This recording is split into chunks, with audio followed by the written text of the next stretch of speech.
فَإِن لَّمْ تَكُن تَرَاهُ فَإِنَّهُ يَرَاكَ، کم سے کم یہ استحضار ہونا چاہیے عبادت میں کہ میرا رب مجھے دیکھ رہا ہے. جیسے کارخانے کا مالک اپنے ملازموں کو دیکھتا ہے، ہم عبادت کر رہے ہیں، اللہ ہمیں دیکھ رہا ہے.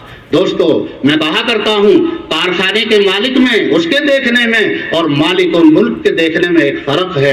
وہ فرق یہ ہے کارخانے کا مالک بس ہمارے ظاہر کو دیکھ سکتا ہے اور وہ مالک الملک ہمارے ظاہر کو بھی دیکھتا ہے، ہمارے باطن کو بھی دیکھتا ہے. انہ علیم بذات الصدور، وہ تمہارے دل کے حال سے بھی واقف ہے. یعلم خائنۃ الاعین وما تخفی الصدور، وہ خیانت کرنے والی آنکھ کو بھی جانتا ہے. تمہاری آنکھ نے کیا خیانت کی، کسی کو تمہاری خیانت کا، بد نظری کا پتہ نہیں چلا، لیکن اس مالک الملک کو پتہ چل گیا. یہ فرق ہے کارخانے کے مالک کے دیکھنے میں اور مالک الملک کے دیکھنے میں. فرمایا تصوف نام ہے تصحیح نیت کا، جس کا ابتدا حدیث نیت اور منتہا حدیث جبرائیل میں یہ صفت احسان کا جہاں بیان ہے وہ اس کا منتہا ہے. اس لیے کوشش کریں، ارادہ کریں. دوستو محض سننا مقصد نہیں، انشاءاللہ اپنے ان اکابر کی چیزوں کو ہم اپنی زندگی کے اندر اتاریں. انشاءاللہ ہم عبادت اور نماز توجہ کے ساتھ ادا کریں گے. ہمارے یہ اکابر کس طرح سے مجاہدہ کیا کرتے تھے اور کس طرح سے وہ اپنی عبادت میں احسان کی صفت پیدا کیا کرتے تھے. حضرت اقدس مولانا خلیل احمد صاحب سہارنپوری رحمۃ اللہ علیہ کے حالات میں ہے. ان کے خادم مولانا عبداللہ جان بتاتے ہیں میں نے حضرت کو دیکھا جب نماز کے لیے کھڑے ہوتے نہایت سکون، وقار، اطمینان، خشوع کے ساتھ کھڑے ہوتے. ان تعبد اللہ کأنک تراہ کی پوری مصداق ہوتی تھی حضرت کی نماز. فرماتے ہیں مولانا عبداللہ جان کہ بہت سی مرتبہ ایسا ہوتا کہ حضرت کو نزلہ ہوتا، سخت کھانسی ہوتی، بلغم آتا، لیکن جب نماز شروع فرما دیتے نہایت اطمینان سے نماز پڑھتے اور نماز ختم ہونے تک ایسا لگتا تھا کہ کوئی خارجی ضرورت پیش ہی نہیں آتی. نہ کبھی بدن کو کھجاتے تھے، نہ کبھی ادھر ادھر حرکت کرتے تھے، اور نہ کھانسی آتی تھی نہ بلغم آتا تھا. سلام پھیرنے کے بعد میں نالی پر جاتے، کھانستے، بلغم نکالتے، پھر جب نماز شروع فرما دیتے وہ کھانسی گویا کہ بالکل ختم. یہ ہمارے حضرات ہمارے لیے نمونہ بن کر چلے گئے. حضرت اقدس فقیہ الامت رحمۃ اللہ علیہ باوجود ضعف اور کمزوری کے کھڑے ہو کر نماز پڑھنے پر اصرار کرتے تھے. کھڑے ہو کر نماز پڑھ رہے تھے، گرے اور سر سامنے دیوار میں ٹکرایا جس سے زخمی ہوئے اور حضرت کے کولے کی ہڈی بھی ٹوٹ گئی. حضرت شیخ الہند رحمۃ اللہ علیہ کا آپ کو حال معلوم ہے، اتنی طویل تہجد پڑھا کرتے تھے اور پاؤں پر ورم آ جایا کرتا تھا. پھر پاؤں کو دیکھا کرتے تھے کہ ہاں حضور اکرم صلی اللہ علیہ وسلم کی سنت زندہ ہو گئی. اس لیے عزیزو بھائیو، ہمارے ان اکابر نے محض تقریر اور تحریروں پر اکتفا نہیں کیا بلکہ اپنے عمل سے یہ سمجھایا زیادہ کہ شریعت اور طریقت دونوں میں تلازم ہے. اپنے عمل سے زیادہ سمجھایا، تقریر اور تحریر میں بھی کسر نہیں چھوڑی، لیکن اس سے زیادہ جو توجہ فرمائی ہمارے ان حضرات نے وہ اپنے عمل پر توجہ فرمائی. یہ ہمارے لیے نمونہ بن کر چلے گئے. عزیز و بھائیو، صرف ایک واقعہ بتا کر میں اپنی بات کو ختم کرتا ہوں. میں نے شیخ یونس صاحب سے ایک دفعہ معلوم کیا کہ حضرت جو ہم ذکر جہری کرتے ہیں، ٹھیک ہے جہر کا تو ثبوت ہے، لیکن جو ہم گردن ہلاتے ہیں تو اس کی کیا دلیل ہے؟ حضرت نے فرمایا قرآن میں آیت ہے وَأَعِدُّوا لَهُم مَّا اسْتَطَعْتُم مِّن قُوَّةٍ. اس میں لفظ قوت میں قوت ظاہری مادی اور قوت روحانی دونوں لفظ قوت میں داخل ہیں. یہ بطور علاج کے مشائخ کے بتائے ہوئے تجویز کے مطابق ضرب لگائی جاتی ہے حدود شرع میں رہ کر. بطور علاج کے اس کا مقصد ہوتا ہے قلب کے اندر حرارت پیدا کرنا اور روحانیت کو بیدار کرنا. تو شیخ نے یہ مقصد بتایا، روحانی قوت حاصل کرنا تاکہ ہم اس روحانی قوت سے بھی باطل کا مقابلہ کر سکیں. ہمارے حضرت اقدس فقیہ الامت رحمۃ اللہ علیہ نے سنایا تھا سہارنپور میں غیر مسلموں سے ایک مناظرہ طے ہوا. تفسیرات ہیں، اب تفسیرات کا وقت نہیں رہا. مناظرہ طے ہوا تو اس میں ہمارے حضرات کی طرف سے بڑے بڑے حضرات، مولانا عبدالحق تفسیر حقانی کے مصنف، اور اس کے علاوہ بھی کئی اور حضرات، اور اسی میں حضرت اقدس سہارنپوری رحمۃ اللہ علیہ بھی اسٹیج پر تشریف فرما تھے. تو ہمارے حضرات کی جب تقریر شروع ہوئی، خاص طور پر مولانا عبدالحق کی تقریر اور بیان بہت مؤثر ہوتا تھا، انتہائی مؤثر ہوتا تھا، اور ان کے بیان پر کامیابی کا بڑا مدار ہوا کرتا تھا، حضرت نے بتایا. لیکن جب مولانا کا بیان شروع ہوا تو ان کی تقریر نہیں چل پائی. بولنا چاہتے ہیں، کہنا چاہتے ہیں، لیکن رکاوٹ پیدا ہونے لگی، زبان ساتھ نہیں دے رہی ہے. تو جو اناؤنسر تھے انہوں نے ایک پرچی لکھی حضرت سہارنپوری رحمۃ اللہ علیہ کو. اس میں لکھا کہ حضرت مجمع کے بالکل آخر میں ایک سادھو گردن جھکائے ہوئے بیٹھا ہے اور ایسا لگ رہا ہے کہ وہ مولانا کے اوپر بری توجہ ڈال رہا ہے. حضرت سہارنپوری رحمۃ اللہ علیہ نے اس پرچے کو پڑھا تو حضرت بھی گردن جھکا کر بیٹھ گئے. تھوڑی دیر نہیں گزری تھی کہ وہ سادھو یہ کہتا ہوا بھاگا کہ میرے بدن میں آگ لگ رہی ہے. بہت تیزی کے ساتھ وہاں سے نکلا اور بھاگ کر چلا گیا. اس کے بعد میں وہ برا اثر ختم ہوا اور پھر مولانا عبدالحق رحمۃ اللہ علیہ کی تقریر ہوئی، بیان ہوا اور نہایت مؤثر بیان ہوا. حضرت نے فرمایا کہ 11 غیر مسلموں نے اسی وقت میں ایمان قبول کیا. پھر حضرت سہارنپوری رحمۃ اللہ علیہ نے جب دسترخوان لگا تو فرمایا کہ مجھے تو یقین تھا کہ اللہ حق کو غالب فرمائے گا، لیکن اللہ کی شان بے نیازی سے ڈر بھی لگتا ہے. تو ہمارے حضرات نے شریعت و طریقت دونوں کو اپنی زندگی میں اتار کر ہمارے لیے وہ نمونہ، عملی نمونہ بن کر چلے گئے. انہوں نے علمی قوت بھی حاصل کی، عملی قوت بھی حاصل کی، روحانی قوت بھی حاصل کی، اور پھر اس علمی، عملی، روحانی قوتوں کے ذریعے سے الحمدللہ انہوں نے دین کی خدمت انجام دی. عزیزو بھائیو، جس کو ہم طریقت کہہ رہے ہیں، سلوک کہہ رہے ہیں، اسی پر میں اپنی بات کو ختم کرتا ہوں. ان میں ایک بنیادی چیز ہے اخلاص. اللہ نے ہمارے ان اکابر کو کمال درجے کا اخلاص عطا فرمایا تھا. اسی کا نتیجہ ہے، اسی ان اکابر کے اخلاص کا، کہ الحمدللہ اس پرفتن دور میں، اس مخالفت والے دور میں، جبکہ باطل نے اور مخالفین نے گویا کہ یہ تہیہ کیا ہے کہ ان مدارس کا نام و نشان مٹا دیا جائے، ان خانقاہوں کا وجود ختم کر دیا جائے، ان مکتبوں کی جڑوں کو کمزور کر دیا جائے. بظاہر ایسا لگتا ہے انہوں نے اس کا تہیہ کر لیا ہے، اس لیے کہ ان کو معلوم ہے کہ مسلمانوں کے ایمان کا جو بقا ہے وہ ان مولویوں، درویشوں اور ان بوریوں پر بیٹھنے والوں کی وجہ سے اسلام کا بقا اور اسلام کا تحفظ ہے. غرضے کے مخالفین ایڑی چوٹی کا زور لگا رہے ہیں. کسی ایک ملک کی بات نہیں، کسی ایک خطے کی بات نہیں، یہ سارے عالم کا یہی حال ہے. لیکن اللہ کا فضل ہے، جیسا کہ ہمارے حضرت اقدس حضرت مولانا سید شاہد صاحب زیدہ مجدہم نے بتایا کہ اللہ حق تعالی شانہ جس طرح سے اس زمانے میں جب ان نوابوں کی طرف سے مدارس کے لیے عطایا ماہانہ مقرر تھے، جس طرح سے اس وقت میں حق تعالی شانہ نظام چلا رہا تھا، آج بھی الحمدللہ وہی مالک نظام چلا رہا ہے. اللہ نے سوچ بدل دی. ہمارے حضرت زیدہ مجدہم نے بتایا کہ اللہ تعالی شانہ ایک نعمت لیتا ہے، دوسری نعمت دیتا ہے. اللہ نے وہ نواب اور بادشاہ تو اٹھا لیے، لیکن عام مسلمانوں میں اللہ نے وہ جذبہ دینی اور حمیت پیدا فرما دی. عوام المسلمین الحمدللہ یہ طے کیے ہوئے ہیں کہ ہم ان مدارس، ان مکاتب اور ان خانقاہوں کو ختم نہیں ہونے دیں گے. یہ جذبہ جو ہمارے اندر آیا ہے وہ ہمارے ان اکابر کے اخلاص کی برکت سے آیا ہے. ان ہمارے اکابر نے ان مدارس کی بنیاد جس اخلاص پر رکھی، جس اخلاص کی بنا پر رکھی، اور اپنے لیے ہرگز نام و نمود کو پسند نہیں کیا، اس اخلاص کی یہ برکت ہے کہ مخالفین کی سازشیں الحمدللہ ناکام ہو رہی ہیں، اللہ ان کو ناکام بنا رہا ہے۔ اس لیے عزیز و بھائیوں، بس میں آخری بات آپ سے کہہ کر اپنے اندر تواضع پیدا کرو۔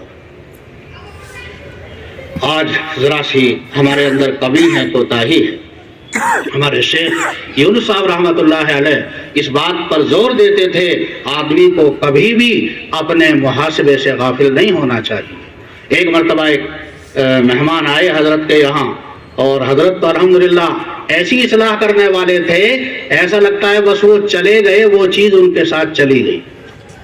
فرمایا آدمی کے دو چار مرید ہو جاتے ہیں تو اپنا محاسبہ چھوڑ دیتا ہے، ہمیشہ اپنا محاسبہ کرتے رہو۔ ہمارے اکابر علم، عمل، روحانیت کے اعلیٰ مقام پر ہونے کے باوجود اپنے آپ کو کچھ نہیں سمجھتے تھے۔ عجیب واقعہ میں نے حضرت شیخ رحمۃ اللہ علیہ کی کتاب میں ابھی 2 دن پہلے پڑھا۔ حضرت شیخ رحمۃ اللہ علیہ نے فرمایا کہ حضرت تھانوی رحمۃ اللہ علیہ کے پاس حدیث کی ایک سند بہت عالی تھی۔ حضرت تھانوی نے حضرت مولانا شاہ فضل الرحمان گنج مراد آبادی رحمۃ اللہ علیہ سے حدیث پڑھی، اور شاہ فضل الرحمان گنج مراد آبادی رحمۃ اللہ علیہ شاگرد ہیں براہ راست شاہ عبد العزیز رحمۃ اللہ علیہ کے۔ جو ہماری معروف سند ہے شاہ عبد العزیز تک کئی سارے واسطوں سے پہنچتے ہیں، لیکن یہ سند بہت عالی ہو گئی، اور محدثین کے یہاں جس سند میں واسطے کم ہوں وہ عالی شمار ہوتی ہے۔ حضرات محدثین وہ موضوع دوسرا ہے، بڑے بڑے محدثین، کبار محدثین سند کو عالی کرنے کے لیے بسا اوقات سینکڑوں میل کا سفر کر کے جایا کرتے تھے اور سند کو عالی کیا کرتے تھے۔ غرضے کہ حضرت تھانوی کے پاس سند عالی تھی، تو حضرت شیخ رحمۃ اللہ علیہ نے فرمایا کہ میرا جی یوں چاہتا تھا کہ حضرت تھانوی سے وہ سند حاصل کروں تاکہ عالی سند میرے پاس بھی ہو جائے، لیکن حضرت شیخ نے فرمایا کہ میری ہمت نہیں ہوئی حضرت تھانوی سے یہ عرض کرنے کی کہ حضرت مجھے حدیث کی یہ سند اور اجازت عطا فرما دیجیے۔ فرمایا ہمارے کئی ساتھیوں نے وہ سند حضرت تھانوی سے حاصل بھی کی، اور میں کئی مرتبہ تھانہ بھون اسی نیت سے گیا بھی، لیکن جب بھی وہاں پہنچا تو میری ہمت نہیں ہوئی اور یہ سوچا کہ مجھے آتا جاتا کچھ نہیں تو میں سند کی حضرت سے کیسے درخواست کروں۔ ایک موقع پر حضرت نے محدث کے معنی بیان کرتے ہوئے فرمایا، شیخ رحمۃ اللہ علیہ نے اوجد المسالک میں لسنا بمحدثین، ہم محدث نہیں ہیں، ہم تو ناقل ہیں۔ یہ تھے ہمارے اکابر، علم، عمل، روحانیت کے اعلیٰ مقام پر ہونے کے باوجود اپنے آپ کو کچھ نہیں سمجھتے تھے۔ آج ہمارا حال اللہ مجھے بھی سمجھ دے۔ دوستو میں اپنی نیت پہلے کرتا ہوں اللہ مجھے بھی سمجھ دے، 4 حرف آ جاتے ہیں دماغ خراب ہو جاتا ہے۔ یہ نہیں، یہ ہمارے اکابر کا طریقہ نہیں۔ اپنے اکابر کی سیرتیں پڑھو، ان کی کتابیں پڑھو، ان کے ملفوظات پڑھو۔ یہ ہمارے بڑے حضرت مولانا زیدہ مجدہم، ان کی تحریروں میں نے کئی مرتبہ پڑھا اور دیکھا۔ آج ہمارے خانقاہوں کا جو اہل حق کی خانقاہ ہیں وہ بھی رسمی رہ گئی ہیں۔ اللہ ہمارے حال پر رحم فرمائے۔ دوستو ہمارے اندر حسد نہیں ہونا چاہیے، بغض نہیں ہونا چاہیے۔ لا تحاسدوا ولا تباغضوا وکونوا عباد اللہ اخوانا۔ حسد نہ کرو، بغض نہ کرو، بدگمانیاں نہ کرو۔ حضرت قاری امیر حسن صاحب رحمۃ اللہ علیہ نے فرمایا کہ شیخ کی مجلس میں تھے ہم، ایک عالم ان کا آنے کا وعدہ تھا عصر بعد کا، لیکن اس وقت پر نہیں پہنچے، تو بعد نے یوں کہا کہ جی علماء بھی آج کے زمانے میں وعدہ خلافی کرنے لگے۔ تو حضرت شیخ رحمۃ اللہ علیہ چونک گئے، کیا کہتے ہو؟ اور فرمایا کہ بھائی وہ وقت پر نہیں آ سکے تو تم یہ کیوں کہتے ہو کہ علماء وعدہ خلافی کر رہے ہیں؟ تم ان کے وقت پر نہ آنے کو کسی عذر پر محمول نہیں کر سکتے۔ ممکن ہے ان کے لیے یہ عذر پیش آ گیا ہو۔ حضرت شیخ رحمۃ اللہ علیہ کا علم دریا اور بہتا ہوا سمندر۔ اوجد المسالک پڑھ کے دیکھیے، جہاں دلائل کی اور حدیث کی تشریحات کی بحث آتی ہے، ایک ایک حدیث کے مطلب میں کئی احتمال الحمدللہ ایسے بیان کرتے ہیں کہ عقل حیران رہ جاتی ہے۔ تو حضرت شیخ رحمۃ اللہ علیہ نے فرمایا وہ عالم اس وقت پر نہیں آ سکے، ممکن ہے ان کو یہ عذر پیش آ گیا ہو، ممکن ہے یہ عذر پیش آ گیا ہو، نمبر 2، نمبر 3 یہ عذر پیش آ گیا ہو، نمبر 4 یہ عذر پیش آ گیا ہو۔ حضرت قاری صاحب رحمۃ اللہ علیہ نے فرمایا، قاری امیر حسن صاحب رحمۃ اللہ علیہ نے، کہ حضرت شیخ رحمۃ اللہ علیہ نے برسبیل احتمال 14 عذر بیان فرمائے۔ یہ 14 عذر ہو سکتے ہیں ان کے وقت پر نہ پہنچنے کے، لیکن تم کہتے ہو کہ وعدہ خلافی کرتے ہیں۔ پھر حضرت شیخ نے یہ جملہ فرمایا، لیکن تم مولویوں کی عادت ایک دوسرے کی ٹانگ کھینچنے کی ہو گئی ہے۔ عزیزو بھائیو، یہ ہمارا مقصد نہیں ہے۔ ہمارا کوئی بھائی کوئی مدرسہ قائم کر رہا ہے، خانقاہ قائم کر رہا ہے، وہ ہمارا معاون ہے۔ ہمارے اندر اخلاص ہونا چاہیے۔ ہمارے اکابر نے اپنے آپ کو کتنا چھپایا۔ جو بانیین دارالعلوم اور مظاہر علوم ہیں، انہوں نے ایک تختی بھی اپنے نام کی لگانا گوارا نہیں کیا۔ ان کے اخلاص کی برکت سے، اپنے آپ کو مٹانے کی برکت سے ہی تو الحمدللہ یہ گاڑی چل رہی ہے۔ ہم ان کے نام لیوا ہیں، لیکن نام ہماری زبانوں پر ہے، دل میں نہیں اترا۔ اللہ ہمارے دلوں کے اندر اتار دے۔ اس لیے یہ بدگمانیاں، تحاسد و تنافس، اس سب کو ختم کیجئے۔ حقیقت میں اسی کو طریقت کہا جاتا ہے۔ اللہ مجھے بھی توفیق عطا فرمائے، آپ حضرات کو بھی اللہ توفیق عطا فرمائے۔ وآخر دعوانا ان الحمدللہ۔